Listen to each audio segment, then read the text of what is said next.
Hi guys, welcome back to filmy stock. ఈరోజు రవి బాబు గారు act and direct చేసిన రేజర్ మూవీ చూశాక నాకు ఏమనిపించింది దాని గురించి డీటెయిల్గా మాట్లాడుకుందాం.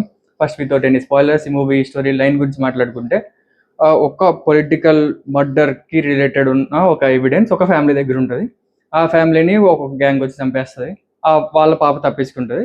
సో అసలు ఆ ఎవిడెన్స్ ఏంటి, ఆ పాపకి రవి బాబుకి ఉన్న సంబంధం ఏంటి, అండ్ తను ఎలా కాపాడాడు వీళ్ళ నుంచి, ఫైనల్గా ఎవిడెన్స్ దొరికిందా లేదా అనేది remaining part of the story.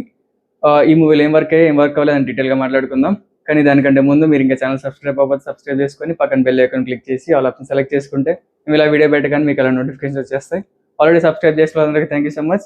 వీడియోని లైక్ కూడా చేసి చూడండి, ఎక్కువ మందికి రీచ్ అవుతుంది. మనం ఇంకా స్టార్ట్ చేద్దాం. ఫస్ట్ ఈ మూవీలో వర్క్ అండ్ ఎలిమెంట్స్ గురించి మాట్లాడుకుంటే పెద్దగా ఏం లేవు, కొన్నే ఉన్నాయి. అవే మాట్లాడుకుందాం డీటెయిల్గా. క్లూస్, ఈ మూవీలో వాళ్ళు పెట్టుకున్న క్లూస్ ఉంటాయి. కొన్ని పొడుగు కథలు ఆ రిలేటెడ్ క్లూస్ పెట్టుకున్నారు, తనకి ఆ పాపకి లింక్ అయ్యేలాగా. అవి చాలా బాగున్నాయి. ఆ ఎవిడెన్స్ ని కూడా ఒకేసారి కాకుండా ముక్కలుగా చేసి పెడతారు. ఎలా డివైడ్ చేశారని మీకు అది చెప్పకుండా ఒక ఎగ్జాంపుల్తో చెప్తాను. ఒక బిర్యానీ ఉంది, బిర్యానీలో రైస్ ఒక దగ్గర, ముక్కలు ఒక దగ్గర, ప్లేట్ ఒక దగ్గర పెడితే మూడింటిని కలిపితే మనం తినడానికి ఈజీగా ఉంటుంది. సో ఒక ఎవిడెన్స్ ని అలాగా అన్ని కలిపితే తప్ప మనకి అది ఎవిడెన్స్ లాగా అయ్యేలాగా కాకుండా అలాగా డివైడ్ చేసి పెడతారు. ఆ కాన్సెప్ట్ దానికి రిలేటెడ్ క్లూస్ పెట్టుకుని ఇదంతా చాలా బాగుంది. అండ్ రవి బాబు గారు ఫైట్స్ లో దీంట్లో కొంచెం నేచురల్ గా ఉంటాయి. ఆ టెక్నిక్స్ ఇవన్నీ ఆయన రీసెంట్ ఇంటర్వ్యూస్ లో చాలా వాటిలో చెప్పారు. ఒక 8 months దాకా ట్రైనింగ్ తీసుకున్నారంట. రోజుకి ఒక 300 to 400 కిక్స్ ప్రాక్టీస్ చేస్తూ ఉన్నారంట. నాకు ఇవి తప్ప పెద్ద పాజిటివ్స్ అయితే ఏం కనపడలేదు. మూవీలో వర్క్ అవ్వని ఎలిమెంట్స్ గురించి మాట్లాడుకుందాం. ఇంకా ఈ మూవీ ఎలా ఉందంటే, ఆయన ఇప్పటివరకు చాలా జానర్స్ ట్రై చేశారు. దీంట్లో ఏంటంటే వైలెంట్ జానర్ ఒకటి, వైలెంట్ ఫైట్స్ ఉండే ఒక జానర్ ఒకటి తీసుకుందాం అనుకున్నారు.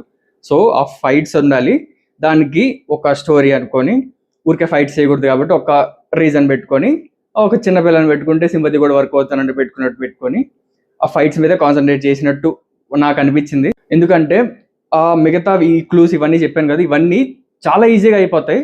విలన్ గ్యాంగ్స్కి అయినా హీరో సైడ్ గ్యాంగ్ అయినా ఈ హ్యాకింగ్లు కానీ ఇవన్నీ అనుకొని జస్ట్ అలా టైప్ చేస్తూ ఉంటారు. లొకేషన్స్ వచ్చేస్తాయి, డేటా వచ్చేస్తుంది, కావాల్సినవి వచ్చేస్తాయి, ఎవరైనా హ్యాక్ చేసేస్తారు. జస్ట్ అలా అనగానే అన్నీ వచ్చేస్తూ ఉంటాయి. సో ఏది అసలు ఇంత కూడా ఎఫెక్ట్ పెట్టకుండా చాలా ఫాస్ట్గా వచ్చేస్తూ ఉంటాయి. అండ్ ఫస్ట్ హాఫ్ మొత్తం ఒకే ప్యాటర్న్లో వెళ్తూ ఉంటుంది. ఒక 10-15 minutes తర్వాత ఒకే ప్యాటర్న్లో వెళ్తూ ఉంటుంది. ఒక క్లూ కనుక్కొని ఒక లొకేషన్కి వెళ్తారు.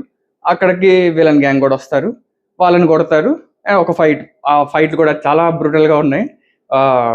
బ్లర్స్ ఉన్నాయి కానీ చాలా వైలెంట్గా ఉన్నాయి. సో వాళ్ళు వెళ్తారు, విలన్ గ్యాంగ్ వస్తారు, కొడతారు, మళ్ళీ సేమ్ అదే రిపీట్ అవుతుంది. మళ్ళీ ఇంకో క్లూ కనుక్కొని వెళ్తారు, మళ్ళీ విలన్ గ్యాంగ్ వస్తారు, మళ్ళీ ఫైట్ చేస్తారు, మళ్ళీ అదే రిపీట్ అవుతుంది.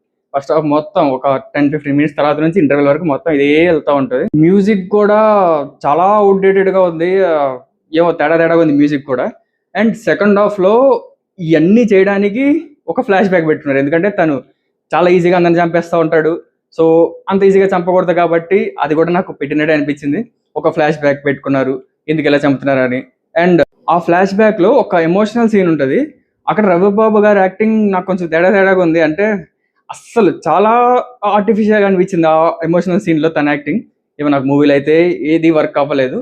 నేను రవిబాబు గారి మీద నమ్మకంతో వెళ్ళా సినిమాకి, కానీ ఓవరాల్గా చెప్పాలంటే అన్ని పార్ట్స్ని తెచ్చి సరిగ్గా కలపకుండా ఏదో అనుకోని ఇంకేదో చేసినట్టు అనిపించింది. సో మూవీ చూసింటే మీకు ఎలా అనిపించిందో కామెంట్ చేయండి. నాకైతే అస్సలు నచ్చలేదు. వీడియో నచ్చితే లైక్ చేసి మీ ఫ్రెండ్స్ మీద షేర్ చేయండి. Stay tuned filmy stock. By.